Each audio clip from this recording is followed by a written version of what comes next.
just get started. All right. Hey, everybody, this is Sheets, and as promised, I have I can call you Pearce. Yeah, it's fine. So I have Pearce Race for the prize on here. I've been promising you guys, and as you guys all know, you guys have been with me for a while, and you guys always want to know what I do, like how I make my lineups, who I listen to, or whatever. And I'm always really honest about who I think the best in the business are, who the hard workers are, and who's a bunch of liars, who's a bunch of cheats, who's a bunch of scoundrels, and all that stuff. And oh no, I don't like where this is going. No, and I had Brandon on a few weeks ago, and when it comes to NASCAR, I mean, honestly, Pearce is he's probably the hardest working man in show business, so to speak. And Pearce, you don't, if you don't know who I am, whatever. I mean, I used to stake poker players back in the day, and I've always just had a very high affinity for people who work hard at anything. Okay, and when I was trying to learn NASCAR a little bit, I was trolling the Brandon YouTube videos, trolling your stuff as well, and I'm a real tough customer when it comes to being suspicious about people and all this stuff, because I run a hedge fund, and part of what I do, most of the way I've made money in my life is figuring out exactly who to listen to, who's full of crap, and who's lying to me, who looks like they're telling the truth, and who actually knows stuff, as opposed to who's just really thinks they know stuff and happens to be a good communicator. Now, Pearce is actually a really good combination of the two, of not only being a really good communicator, but also knows his stuff. This is like one good example of who I think, what really embodies Pearce's approach to all this. He did a video, I think it was either this past week or the week before. I even forget what slate it was for. I have a feeling it was for the Cup slate. And he was talking about a situation where Bubba Wallace, I think it was Bubba Wallace or Ryan Preece, at this track, like last year or something like that, came in like 15th or 16th or something like that. And he mentioned a couple of things. He mentioned that, number one, I mean, if people are going to recommend Bubba Wallace, I think it was him, because he came in 16th in this race last year, then they're completely off the wall. And he gave all the reasons why it was a fraudulent way of looking at it, whether it was an accident or whatever it was. He then went on to say, he says, listen, it's not only just that if someone recommends that to you, it's bad advice. It's really just someone that you shouldn't be listening to in the first place. Like, if they're the kind of guy that's going to look at a slate and think of it that way. And so in a way, Pearce is, number one, he works so hard, he talks about the stuff, and he also kind of has an eye for the people. You know what I mean? He knows what people are kind of looking for content-wise. He knows how people can tend to get lied to and misled in the wrong way. And he's really, really honest about his approach, and others as well. And he's not like a dick about it. Like, he doesn't say, oh, XYZ is terrible, XYZ is terrible. But he seems like he's been around the block with respect to content, with respect to all of that stuff. So that type of honesty, and integrity goes a long way for me. So what we're going to do is, just do me a favor, just to give me like 2 minutes on where you came from, who you are, and whatever it is. So I just, the hard work thing, I guess, is where I would start with. I don't know if I can pretend to be the best or know everything, but one thing that I can do, and this and in my other job in life, it's just to outwork people. So, just make up for maybe not being the smartest person by just outworking people. And so that's kind of what I do with the spreadsheet and with the notes, and just, if there's something that someone else isn't willing to do, then you do it, and just don't cut any corners. Go back, watch all the races, just dive in, and ultimately, I think that just works out for you in just about every line. What's your quick history with NASCAR and DFS and all that stuff? So I got into it in 2013. There was this website, Daily Fantasy Radio. They were looking for a NASCAR guy to cover DFS NASCAR for Phantasm, which both of those sites are now no more. And I joined with them writing wise, and we did a little bit before the website collapsed, and Phantasm collapsed about a month later. But I made some connections with the people that worked there throughout the years. And then when Daily Fantasy NASCAR came back at DraftKings in 2015, DraftKings Playbook needed someone to write about fantasy NASCAR, and I was the only person that had ever done that. And then Roto Grinders also needed somebody. I knew a couple people that worked there. And so I, got those gigs and then just kind of built from there. And Great. here I am 6 years later or whatever. So what we're gonna do is one thing you'll learn in life. You just had your first son or whatever. Is that one of the most precious commodities you can never get back is time. So rather than waste a lot of it, I want to get right into a couple of things. So what we're not just so you know, we're not going to do here. We're not going to go over like the 3 slates, like pick by pick and that kind of stuff, because you want to know what. That's one of the things I hate about content providers. They go like from show to show, like just regurgitating the same stuff. Listen, if you guys want to just get his slate breakdowns, you can just go to his site and get all of his stuff for free and like look at his YouTube videos. We're not going to waste any time with that. What I would like to do is, number one, I'd like to kind of go through your site, because this is a really, he's one of the guys, by the way. There are a lot of different models to the way people do content. There's some people that like charge by the month, some people charge whatever, and there's some people do Patreon accounts, and Pearce is actually this year doing another model, which is not that uncommon actually, where he's basically just giving everything. He's basically offering everything out on his site like for free, and just kind of relying on, I don't want to say the goodness of man, but kind of like just like hoping that if you do well, or if you feel for whatever reason that he deserves it, you'll throw him a few dollars or whatever it is. And I'm just going to tell you, just guys, all straight up before I said the same thing about everybody that comes on here that I'm always honest with. This is like I can't tell you what this is worth, but it's invaluable information. It is completely involved. What it is it dives down as much as you want from the top down. He'll actually in his video say, fine, you want the freaking picks, I'll give you the freaking picks, right? Or all the way down to if you want to go into the heat maps and figure out where everything comes from. So this is his main site. This is his site, Race4thePrize.com. What I'd like to do is you to explain how to best use this, because what we're in the business of doing here, people that subscribe, because I don't charge for any of my stuff at all, is I want just people to get better, right? I want people to learn how to do better. And people will give out picks, but nobody will really tell them how to do better. So tell me how using your site, not how we'll make it better, what's the best way for, not to say beginner, but we're not talking about beginners. People that follow me are DFS players who are, students of the game, probably don't know much about NASCAR, right? But are pretty good like I am at, give me good information. I can figure out a way to make low lineups and pivot the right way. And I'm a smart guy. How would you go? People are going to listen to me say, I'm going to Race for the Prize. Where would somebody start? Like, what's the first thing they would do? Because I know what I do. But tell me how you would recommend getting the most use out of this.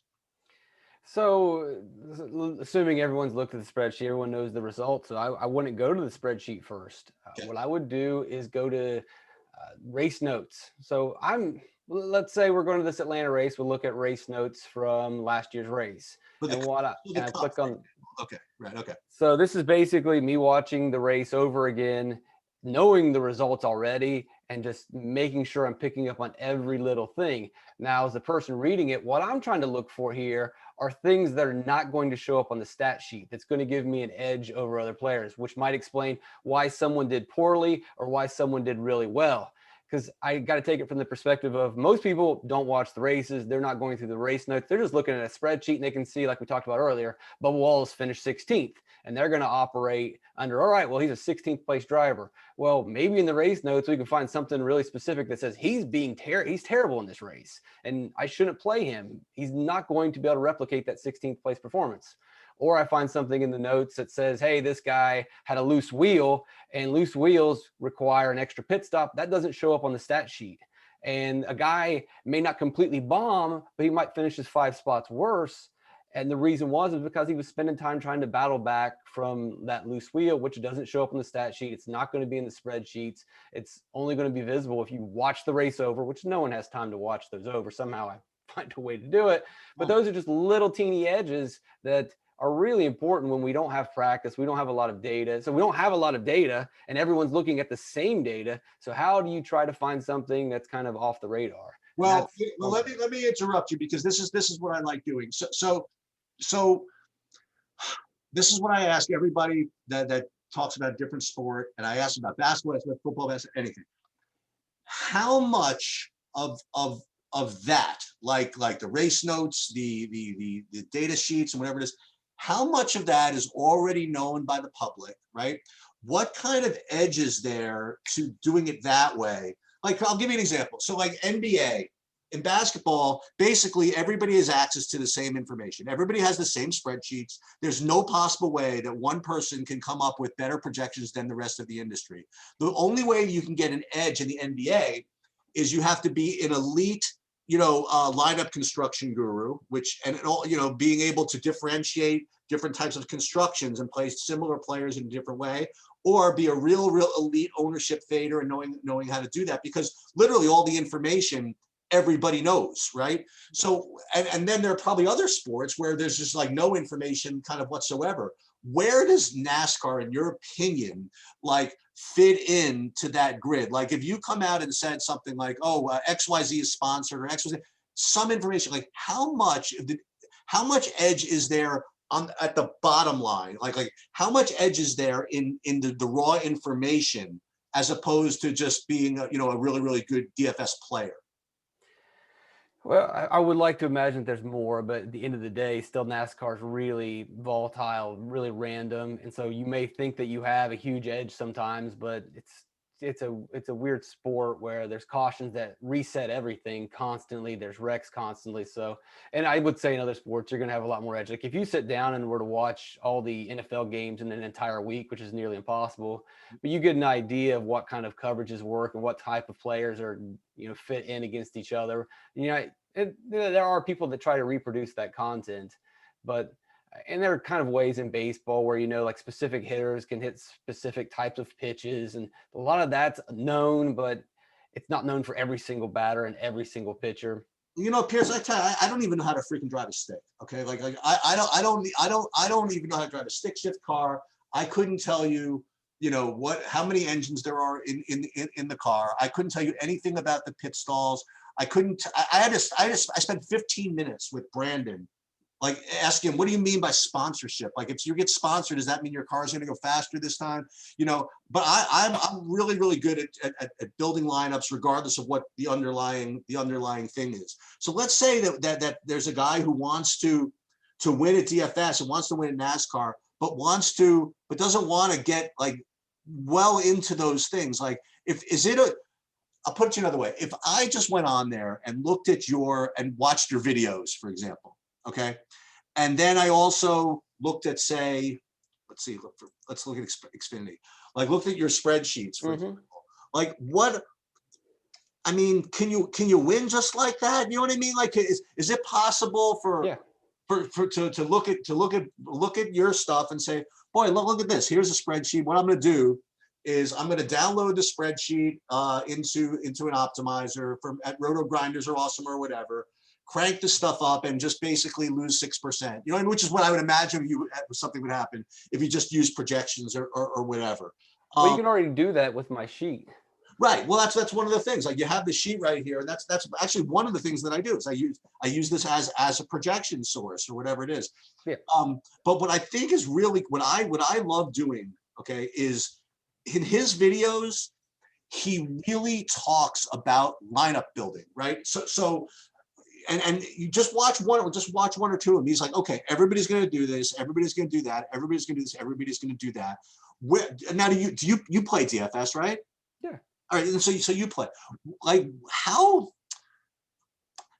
much of like lineup construction matters? In other words, like the way I look at NASCAR, like you go through your stuff and I look at your spreadsheets and I look at your videos, and every time it's like this. Now it's the same thing. You're like, well, I'll give you an example. Where's Xfinity? Okay, so let's say Xfinity for this week.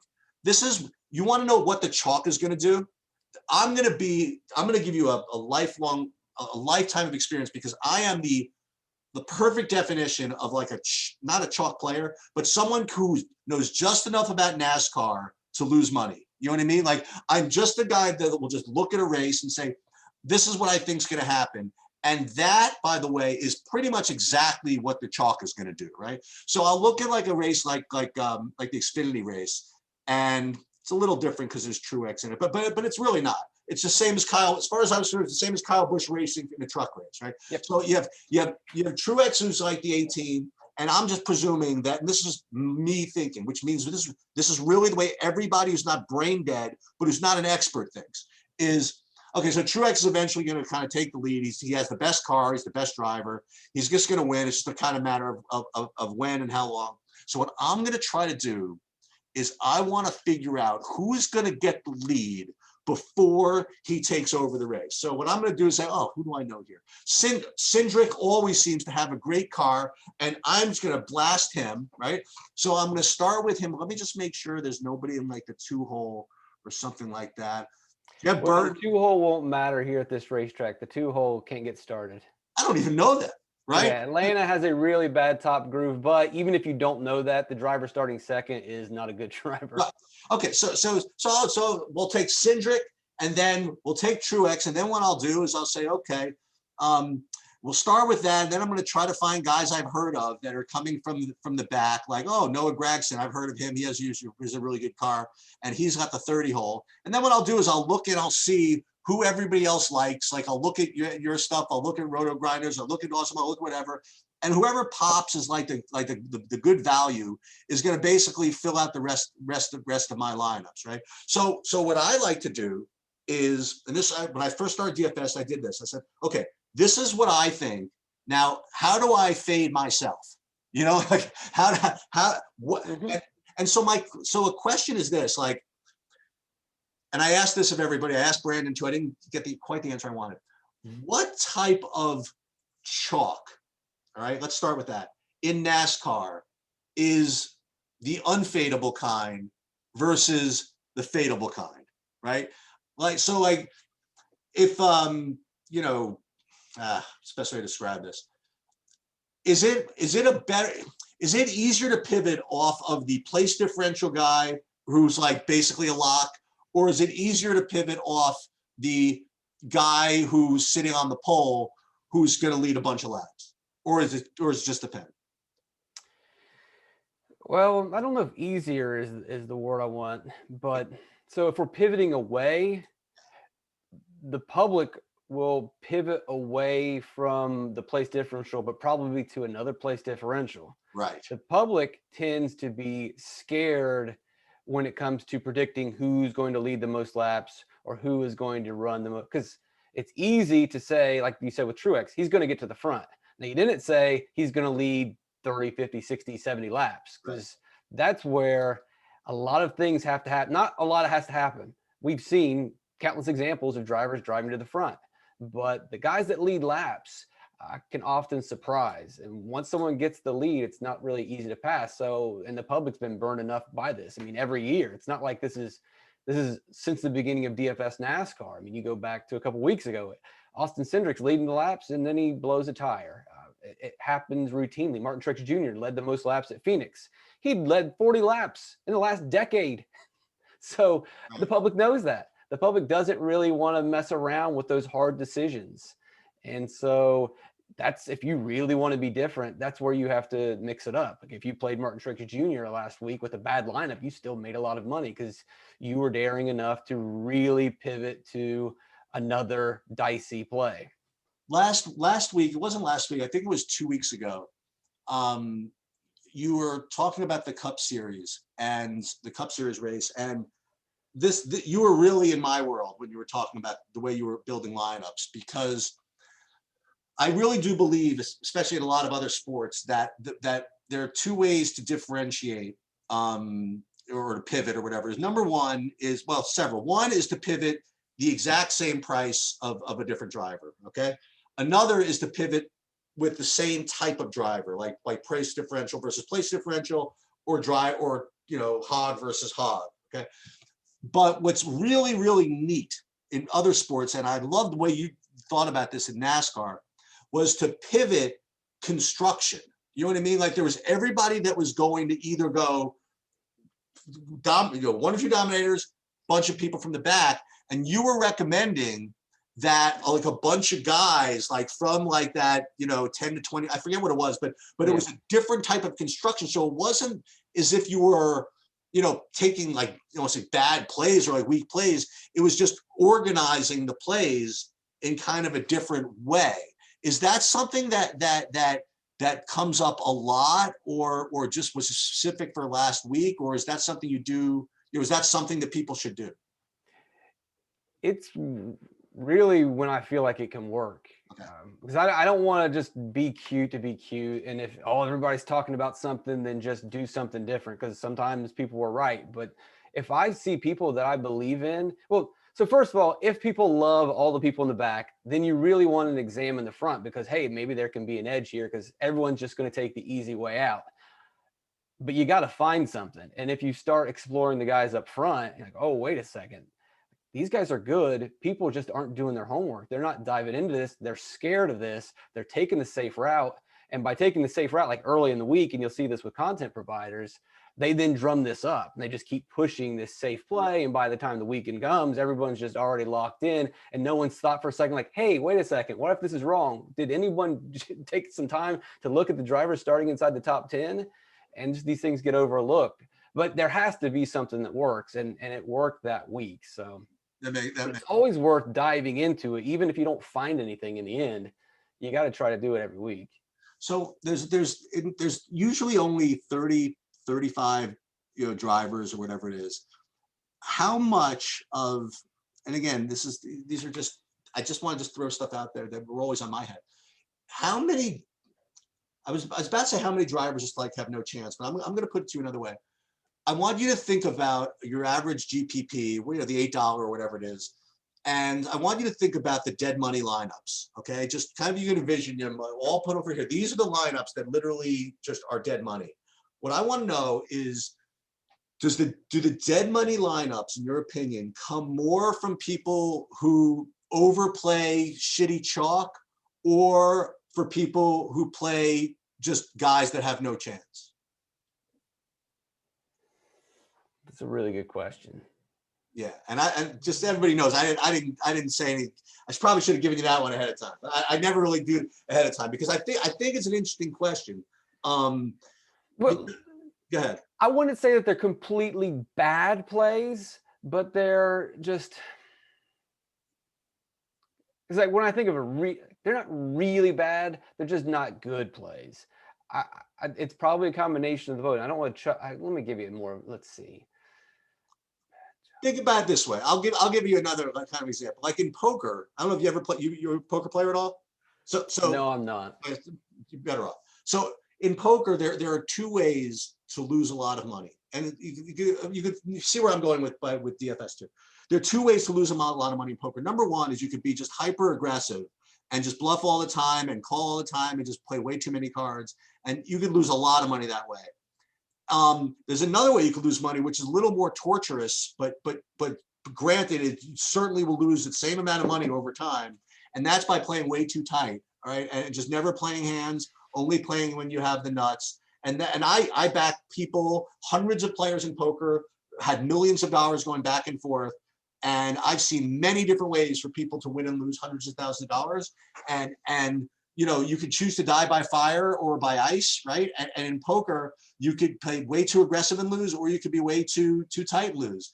And I find that with DFS, a lot of sports, NBA, not so much baseball, but NBA also, is there are people that will go on to say Roto Grinders or any site, take the top projected guys, run an optimal, whichever the top projected thing will do, and they will blast that in like all these MTTs, and they will be GPPs, and they'll be shocked that they lose. Okay, and so I always wonder, and there are other people who are like you were saying, oh my God, I can't play this guy because everybody's playing him. I got a stack, I got to pull a stack of Cody Rohrbach, Matt Frack, you know what I mean, whoever it is. And leave 470,000 on the table because that's going to be a unique lineup, right? And they have no chance either. They're going to lose it quicker. So I wonder, in a sport like NASCAR, when you only have 30 betting interest, right? Like how, or 35 betting interest, how much of the bad plays, or how much are because of your overplaying chalk as opposed to just overplaying crap? It's not to get too nerdy with you. I've never played poker, but my introduction to really strategy and gaming would be Magic the Gathering as a middle schooler about a long time ago. But and it's very similar to poker in that you can be too aggressive, you can be too passive, but also coming back to your point of, the guys that GM in a bunch of lineups and they're surprised that they lose. It's not just, having the right cards and knowing what you're going to do, but it's reacting to, you got to know what everyone else is going to do. And in Magic, you need to know how your deck works against someone else's, and then thinking 3-4 steps ahead. So yeah, if you jam in a bunch of plays from roto grinders, then you didn't really think about how your thing could fail. And so a lot in Magic, and then in this is, all right, well, how does this go wrong? Well, how do I, think about how I could get beat? And then when you start thinking about how someone could beat you, then you start building different lineups. But if you just jam in a bunch of plays that you got off of roto grinders, then even if that does work, you're just going to end up in the same spot as other people, and more than likely you're going to lose to someone who just thought one step ahead of you. Well, And yep. that I guess that's kind of like when you play all those guys in the back, that chalk, you're not thinking about what your competition are going to do. You're not playing the computer, you're not playing the house, you're playing a bunch of other people, and you need to think about what they're doing and react to that. And that's the same thing with the bad plays. I mean, I don't even know if you're thinking at that point. I would again, I'll give you a little advice. I would suggest that maybe another level of your spreadsheets, if you could work on ownership projections, because I mean, that's one of the things, I don't know if you saw this in I posted a couple of things. One of the things that I kind of developed is a neat little algorithm that factors in both projections and ownership, right? And that's one of the reasons I like the projections is I have this thing where I could create, leverage plays and based on ownership and whatever it is. And here's the deal. And I told Brandon this too. I don't know when you maybe you know this, maybe you don't, but when it comes to playing DFS, again, I line this to poker, NASCAR, NBA, all of them. The people that you're trying to beat, okay, are not who you think. Like the people who are totally hopeless, they're going to lose anyway. Okay, like you don't have to worry about the people. Like people say, well, the casuals are going to do this. Don't worry about that. The casuals don't even exist. Okay, you also are probably never going to beat, or you shouldn't expect to be, the biggest, highest experts in the world. Nobody should expect to do that. But what you should say with poker, what you always, I was telling the people I back to do this, you have to be better than the kind of shitty regs, okay? The people that will have a subscription to XYZ, they'll look at Stevie, or whoever it is, his podcast, they'll write down the top 5 plays, they'll put it in an optimizer, they'll make a couple of rules even. They'll say, you know what, I'm gonna have a max, 3 dominators, min 1 dominator, pop the projections, put 35 lineups in, boom. That to me is the baseline of player that someone has to be able to beat, okay? Because that has the most volume, that has whatever. So the ability to know what those people are doing, right? And where the ownership is going is the key. It's the Nobel Prize of DFS. And what you and Brandon do, always thinking about that. You have different ways of doing it, but you're very, I don't say sarcastic, but you say, okay, well, I'm thinking about this. Oh, Haley Deegan, obviously she's great. I'm going to jam her in. You know what I mean?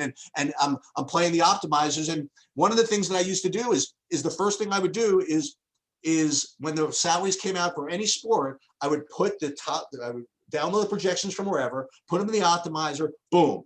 And the only reason I would do that is to figure out who everybody's going to play. Like, where is it going to go? And then, and this is where I'm getting at with NASCAR, I'd have to, in the NBA, for example, say, okay, if one guy projects to get, say, 47, and another guy projects to get 45, but the 47 guy is 30% owned and the 45 guy is 12% owned, I have no problem telling the 47 guys to go screw himself, And I guess think about this. Part one of my question is, what's the difference between a guy who projects at X in NASCAR versus a guy who projects at Y in NASCAR? And another sub question I have is, in other sports, you have 2 guys that could have the same median projection, but they just are totally different types of players. Like you'll have two guys in the NBA that'll project for 50 points, but one guy's a guy who gets like 50 like every day. He'll get 49, 51, 49, 51. Another guy will get like 72, 28, 37, 40. And in some cases, you want the wild variance guy in the higher GPP, and you might not want the low median, the kind of the even median guy. Are there guys like that in NASCAR that are just, I guess, boom or bust? I guess the best way I could describe it. But are there guys like that you prefer in GPPs? And I don't know. Only because we haven't done this, I have all these things that are kind of on my head, so I figured I'd spew it all out there for you. Any thoughts on anything that I said? Yeah, so I kind of talked about that this week in the truck podcast, and I referenced basketball, and that, basketball, like you mentioned, you can have guys that are going to be pretty consistent because they can score, they can rebound, maybe they get a couple of assists, and they have this really safe floor. When their shot's not falling, they're still getting a couple rebounds or whatever, and it works. And then you have some of these shooting guards who you really don't like rostering because all they do is score points. And a lot of times they don't even get that. They're not going to get any rebounds. They don't get any assists, but there's that time every once in a while where the shots are just falling and they go on fire and they just absolutely blow, they end up in a GPP. But most of the time they're not safe at all. They're not balanced. Like Klay Thompson, I think, my basketball is not that great, but there were a couple of games, I think last season, it might've been the year before that, where Klay Thompson just went nuts. But typically he's not really stuff in the stat sheet. He's usually priced at a point where he's not going to be your first choice. You're either going with Curry or you're going with someone else who just really is more consistent, high level. Well, and you look at NASCAR, you really have three categories, not as many categories as the NBA, but you have place differential, you have their finishing position, and you have hog points. And I mean, you look at this week, I guess in the Cup, I don't know specific, like, truck would be a little bit better for making this argument. You can make this argument with any of them, but it's real clear when you look at the trucks. So actually, I probably am supposed to sort it. But anyway, you look at John Hunter Nemechek this week. He can score the finishing position category. So imagine that's points like shooting in basketball. He can score hog points too because he's starting up front, which would be, I don't know, we'll just say that's rebounds. But place differential, which I guess we would say is assists, he can't get anything. So he's completely locked out of a category. He only has two. Some people are even in worse shape. Like if you go down to the guys starting behind him, like Matt Crafton, Ben Rhodes, Sheldon Creed, Austin Hill, these guys starting the top 10, they can really knock out the finishing position category. They can max that out, but they're not going to lead laps or run fast laps or get hog points in a race with Kyle Busch.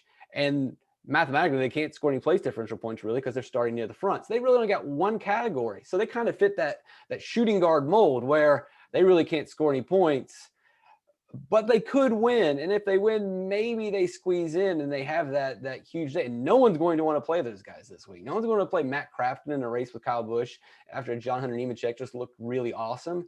No one's doing it.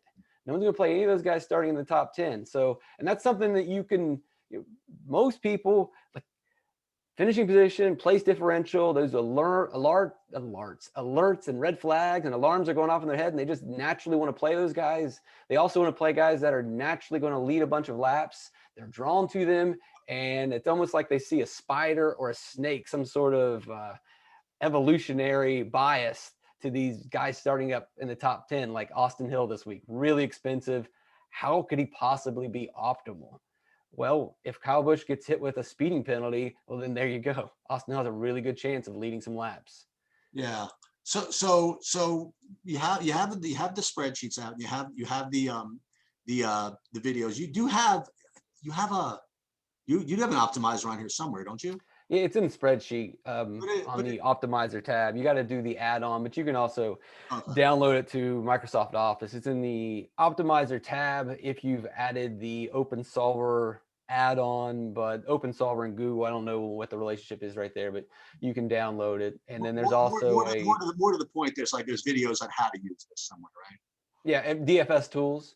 So if you go to DFS tools, it shows you how to do the optimizer. How do you do the optimizer for Microsoft Excel? How to use the mass entry tool, which is, it's not Fantasy Cruncher, but it's free. And so, right. Like if you're just, I think for the person who wants to build 10 real quick lineups or 15 quick, then it's perfect. And if not, at least get you almost there for free. So All right, But all you right. know what? You can punch it into. I think a lot of people take stuff and punch it into Fantasy Cruncher or whatever, and their Yeah, other stuff. That's fine as well. You know, yeah. each So their own. this is what I'm gonna say. Okay, and I really appreciate you coming on. Again, we can go through picks or whatever, but Mhm. it doesn't matter. You can look at his. He does an early look. He does a late look. They do a live thing. Him and Brandon, they do whatever. You get it all there. And again, I like the way that it gives you the opportunity to go as deep as you want to go. Like I'd probably never make it to the. I would never make it to the race notes. You know, for me, I mean, again, I understand. I'm older. You know what I mean? I'm older with a zillion other things going on. I'll never make the race notes. I'll go to your spreadsheets. I'll watch your videos. I'm one of those guys. I'll just watch the video. I'll have like one video going on here, one going on over there, and I'm into that. And but he teaches you really about playing DFS, whether you know it or not. And he has an eye towards ownership. He has an eye towards construction. And you know, whether you actually like it or not, he certainly sounds like he really loves this shit. Which would certainly and I don't think you could work as hard as he does without liking it. I really don't. So I talk my ear off about, I talk my mouth off about this, and I can go on forever and tell people that this is like ridiculous that this is free, you know. But you know, let's be realistic. I mean, this is a business, and he wants you guys to access it for free, so that you know if you learn something from it, you'll remember, and you'll ship him a few dollars. You know what I mean? Like this is not for charity. This is just his model of the way he's doing this. And what I didn't know is that you did write that. You still write that article for DK Nation, which I never really read. Yeah, well, look, it's more of you know, I've tried to beef it up over the years. It was more of an introductory kind of Oh, is that for right? anybody. But what I've tried to do with it over the last couple of years is because I know people aren't going to read the race notes, and I know people aren't watching the races, and I know people can read a spreadsheet. And one of the things that I hate is when people take spreadsheets and turn them into articles. Yep. What's the point? Because just I can read a spreadsheet. You're just turning that spreadsheet into sentences. It's just taking up more of my time. So I try to put in there the information like, hey, here's a little note about the specific driver that might give you an edge. That's not in the spreadsheet. I know you're not going to watch the race again, and I know no one's reading the race notes, but I do it for myself. Most of this is for me, and so I just share it. So that's what the article really is. You said you were with Roto Grinders from where. So my partner in this, Bobby Firestone, he was at Roto Grinders for a long time. That's where I started this thing, and he's my partner in this, and you know, when I got into all these other sports, he's like, what are you doing, man? All these other, and I'm like, what do you mean all these other sports? Like, it's all the same. It's all the same. You know what I mean? It's for me, it's the reason why I got involved in DFS in the first place. I just, from a stock market, I just found it interesting to be able to combine just like look, anybody could tell you what a good company is, but that doesn't mean it's necessarily a good stock. And if it's something that's a good stock, doesn't necessarily mean it's a good stock at that price. And just because the stock at that price, that doesn't mean that if everybody else is buying it, it might be overvalued. You know what I mean? And all that doesn't mean anything if with respect to putting a portfolio of stocks together. You know what I mean? Because maybe the stocks don't correlate well with one another. So that whole thing translated for me over to DFS. And so when I got into, you know, one sport, I was natural. I try to learn about them all, and they all have their own little intricacies. You know, like one thing about the NASCAR is there's a ceiling. You know what I mean? Like it's not like the NBA, like where you can score infinite points. There is a ceiling to the amount of points you could score in a NASCAR event. Like you can't lead more than every lap, you know, and you can't finish more than going from 40th to first. You know, you just can't. So that's different. Another thing is the sweat is, I mean, it's up there, man. I mean, there's very few things like because it's always the same couple of hours, and you're never exactly sure what you need to win. I mean, I guess if you do it long enough, you can kind of know exactly what you need. But sometimes, and then I'll tell you, the sweat's kind of weird after a while, because once they go to pit road, everything changes. You know, like you're winning 30,000, then you're losing everything because of the way they shuffle, the way they, and then you know you could be like, you'd be winning everything, and then if you're at the wrong type of track, like Daytona or Talladega or whatever, it all comes apart in the last 2 laps. So it is a great sweat. And all I'll say to you guys again is, if you do want to play Okay, NASCAR. I'm not telling you have to, but if you do want to play, you guys always ask me what I do. Okay, and this is what I do. And just again, to the full disclosure, I have no selling relationship with Pearce. I have nothing to do. I mean, you know what I mean? Like, I don't get anything from sending people there. He gets nothing from coming on to here, whatever it is. It's literally, I'm just telling you the way I try to make money, and I use his site. So I fully recommend that you go there, and if you do find anything decent about it, I would kick him. I would kick him $3. He's not the type to do it. I mean, he's the one that's you watch when he goes on there. He's going to say, listen, if you could send something, great. If not, no big deal. You know what I mean? And I know that's part of the Southern charm. You know, the way he says it like that. You know, I'm from Ohio, but okay. Whatever. What's that? No, part of the Midwestern charm. Whatever. But yet still, I mean, this is a lot. This is a lot of work. And so if you do get something out of it, and you do hit something, you know, I would ship him something. So that's all I got. Pearce, you got anything for me? Yeah, just, you know, it's great if people can send money, but it's also really cool for me just to see people in the spreadsheet, people, you know, visiting the website. I don't know, both of them work. So even if they can't donate, that's completely fine. I'm proud of it, and I'm really happy when people use the spreadsheet, and I hope that it just makes people's experience a little bit better. You have a Discord or no? I can't do it. Years ago when I was at FanVice and they had a Slack chat, and I can't do it. It's too much pressure, too much stress. I imagine you have a Discord where I'm just not good at, because obviously you probably can see that I work too much. I'm probably maybe too much of a pleaser, and I want to help people. And you get in a Slack chat, you open yourself up, and you're really working way too much for too many people. And so I can't.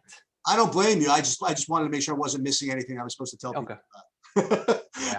If you ever want to BS them, you know, check out they're doing he and Brandon do the live stream. So you could go poke it and yell at him there. So that's all I got. Pearce, thank you for finally making this work. And thanks for being flexible. I really do honestly appreciate you being flexible and working me on here. No problem. And go, who am I going to root for this week? We're not playing. I'm going to have a one. Give me one play that's going to be under 15% in the Xfinity series. How about that? Under 15% in the Xfinity series. All right, let's go down. Cup series is for suckers. What's the trucks and Infinity? Let's go Xfinity and just give me a 15% or less guy. Okay. Well, let's go to the top then, because I know one of these expensive guys is going to get overlooked. And the expensive guy that I like Justin Haley a lot. Yep, Justin Haley. It's a guy that's, I mean, if they've listened to my podcast, then they know I like him a lot. But he ran really well in the last. Do I need to explain it? Well, there's some hidden stats. There's some hidden stats that I don't think the public is going to be aware of. Beautiful. That's all I need to know. So there it is, Justin Haley. Thank you for coming, and good luck with the. Is it still a baby? How old is he now? Toddler too. Oh my goodness gracious! I just paid my last tuition bill for my oldest at college. So, you know when they say it goes really fast, it really goes really fast. Enjoy every time you get mad at him for being up and keeping you up. Just be patient. This is all the good stuff. All right, I will. Thank you. All right, take it easy, guys. Thanks, Pearce. Thanks, man. I appreciate it. No problem.